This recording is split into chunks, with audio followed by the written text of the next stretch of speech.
Եվ Տերն ասում է, ինչ ներդրում անես մարմնիդ մեջ, հիշի, ապականություն ես ընձել։ Իսկ երբ որ ամեն օր մտածես, այսօր հոգիս զորանալու կարիք ունի գնամ եկեղեցի, այսօր հոգիս ուրախանալու կարիք ունի գնամ Աստծո տուն, եղբայր քույրերի հետ որ ասում են գնանք Աստծո տուն, գնամ իրանց հետ, Դավիթի պես։ Երբ որ դեպրեսիայի նեղվածության մեջ ես, դու տես չես մնում, այլ ասում ես գնամ իմ հոգին, սենց վիճակում չպիտի մնա։ Ես պետք է ուրախ ու ազատ ու խաղաղության մեջ լինեմ։ Արագ այդ հարցը գալիս ես լուծելու։ Ինչ որ հոգուտ համար անում ես, հիշի, հավիտենական կյանք ես ընձել։ Իսկ այս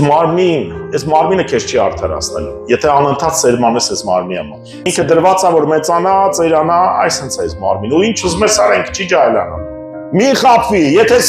քո հոգու, հոգևոր կյանքի համար ես սերմանում, ներդնում, Տերը հավատարիմ է, քո կյանքն էլ պահելու։ Ես հոգացել եմ իր գործի համար, Տերը հոգացել է իմ կյանքի, ընտանիքի համար։ Ես հոգացել եմ իր ծառայության համար, Տերը հոգացել է իմ կյանքի համար։